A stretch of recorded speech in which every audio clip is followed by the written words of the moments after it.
حضرت علی حجویری رحمۃ اللہ علیہ کو داتا کہنا درست ہے یا نہیں؟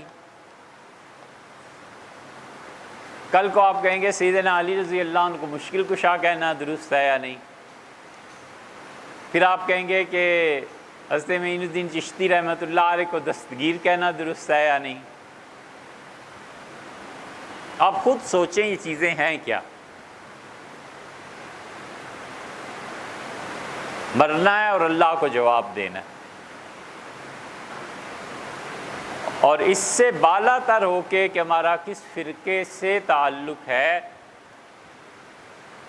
جو اب تک علم ہے صاف بات آپ سے کہہ دیتے ہیں۔ آپ کا کوئی بھی فرقہ ہے، ہمیں اس سے کوئی بحث نہیں۔ آپ سوچیں سیدنا علی رضی اللہ عنہ کو مشکل کشا کیوں کہتے ہیں؟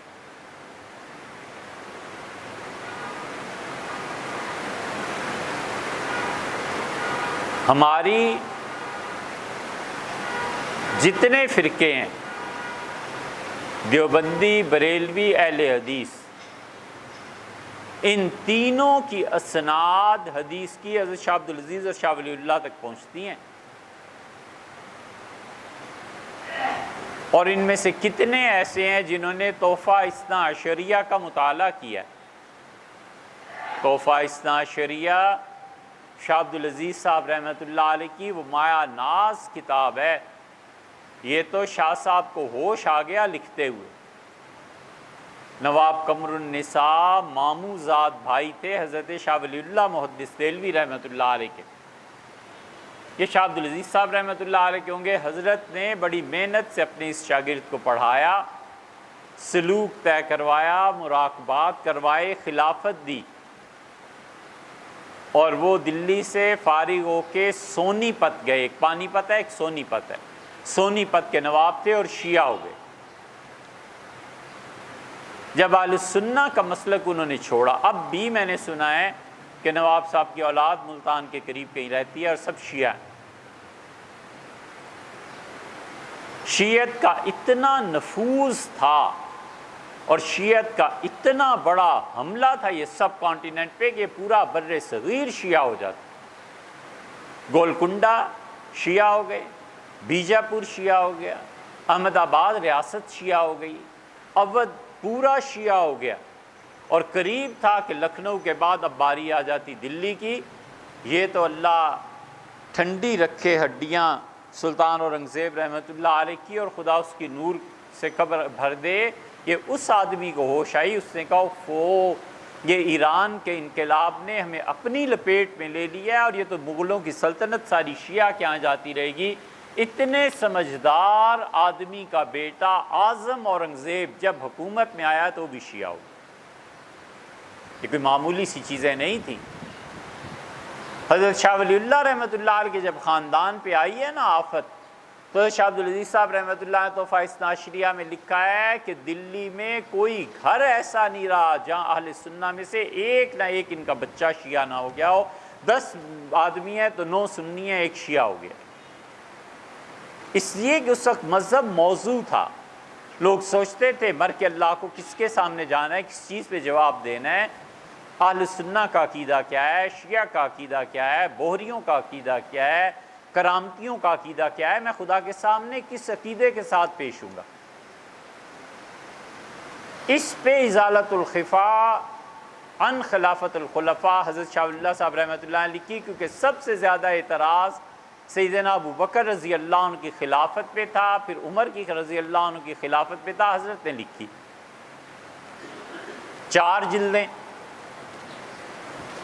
بیٹے آ گئے، بیٹوں نے بھی خم ٹھونک کے لکھا، اور حضرت نے شاہ عبدالعزیز صاحب رحمۃ اللہ علیہ نے تحفہ اثنا عشریہ لکھی، اور شیعت کا اتنا زور تھا کہ تحفہ اثنا عشریہ کے شروع میں لکھتے ہیں، اپنا نام نہیں لکھ سکے حضرت اس ڈر سے کہ اگر میری کتاب یہ لوگوں میں پھیل گئی تو آ کے مجھے مار دیں گے شیعہ، اور اپنے والد کا نام نہیں لکھ سکے۔ آگے چل کر ایک جگہ لکھتے ہیں کہ دلی میں ایک بزرگ رہتے ہیں، اپنے والد شاہ ولی اللہ کے متعلق فقیر ان کی خدمت میں حاضر ہوتا رہا ہے، اور انہوں نے ایک کتاب ازالت الخفا لکھی ہے۔ یہ نہیں لکھا کہ میرے والد تھے اور میں جاتا رہا ہوں، اتنا ڈر تھا کہ لوگ مار دیں گے۔ شاہ عبدالعزیز صاحب محدث دہلوی رحمۃ اللہ علیہ نے تحفہ اثنا عشریہ میں امیر المومنین مولا علی رضی اللہ عنہ کا جہاں ذکر آیا ہے وہاں لکھا ہے کہ مشکل کشائے دارین، دونوں جہان میں ہماری مشکلات حل کرنے والے سیدنا علی رضی اللہ عنہ، اب لڑو حضرت سے جا کے، تم سب کی سندیں حضرت کے یہاں سے جاتی ہیں، کہو حضرت مشرک ہو گئے۔ پڑھتے کیوں نہیں یار؟ اصل قصہ اتنا سا ہے کہ صحابہ رضی اللہ عنہم بڑے بڑے مشکل معرکۃ الآراء مسائل میں رجوع کرتے تھے سیدنا علی رضی اللہ عنہ کی طرف۔ سیدنا عمر رضی اللہ عنہ کا مثلاً واقعہ پیش آ گیا اور سیدنا عمر رضی اللہ عنہ کے پاس لوگ آئے اور انہوں نے کہا شام کے لوگوں نے کہ یمن کے لوگوں نے کہ حضرت ہم پہ ٹیکس لگائیں۔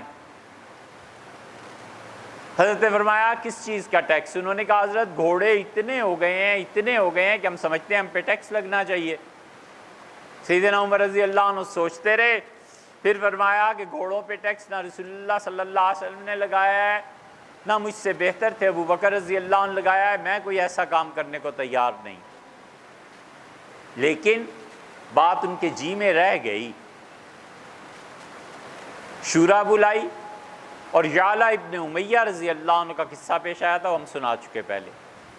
تو یعلا اور ان کے بھائی پہ الزام لگا کہ انہوں نے جبراً گھوڑے خریدے ہیں، تو سیدنا عمر رضی اللہ عنہ اس کا فیصلہ کر دیا کہ کوئی جبر نہیں، لیکن یعلا نے کہا حضرت گھوڑے اتنے ہو گئے ہیں کہ سنبھالنے سے نہیں سنبھلتے، آپ کچھ کریں۔ حضرت عمر رضی اللہ عنہ ٹیکس سے نہ کر دی تھی، کہا ابو الحسن کو بلاؤ، علی آپ کی کیا رائے ہے؟ انہوں نے کہا حضرت آپ ٹیکس لگا دیں لیکن ایسا لگائیں کہ اگر آپ کے بعد آنے والے خلفاء اسے ہٹانا چاہیں تو ہٹا دیں۔ اتنا بڑا فیصلہ کرنا تھا کہ زکوٰۃ رسول اللہ صلی اللہ علیہ وسلم لیتے تھے، ابو بکر رضی اللہ عنہ کے زمانے میں نہیں دی گئی تو انہوں نے جہاد کیا۔ یہاں بالکل برعکس مسئلہ تھا کہ عوام اپنے پاس سے دینے کو تیار تھے، اور امیر المومنین کیسے اجتہاد فرماتے کہ زکوٰۃ ہونی چاہیے گھوڑوں پہ بھی۔ یہ اتنا ہی بڑا فیصلہ تھا نا، ایک طرف زکوٰۃ نہ دینے والے اور ایک طرف دینے والے۔ یہ وہ بڑا اجتہاد ہے جو حضرت عمر رضی اللہ عنہ نے کیا اور اسلامی قانون انہوں نے بنایا سیدنا علی رضی اللہ عنہ کی رائے پہ۔ علی رضی اللہ عنہ جتنے مشکل اور معرکۃ الآراء مسائل میں سامنے آتے رہے، لوگوں نے کہنا شروع کیا کہ حلال المعاقد، نکاح کو کیا کہتے ہیں؟ ممکن ہے دوسرے ہی ہو جائے، عقد عربی میں کہتے ہیں عقدہ، گرہ لگانا۔ اللہ کہتا ہے بیدہ عقدۃ النکاح، اور طلاق کا حق اسے حاصل ہے جس کے ہاتھ میں گرہ ہے نکاح کی۔ حلال المعاقد، اور حلہ عربی میں کہتے ہیں کسی مقام پہ پہنچ کے قیام کرنا، کسی چیز کو حل کر دینا۔ سیدنا علی رضی اللہ عنہ کہتے تھے حلال المعاقد، بڑی بڑی مشکل گرہیں علی کھول دیتے ہیں، بڑے بڑے مشکل پیچیدہ مسائل کو علی یوں حل کرتے ہیں۔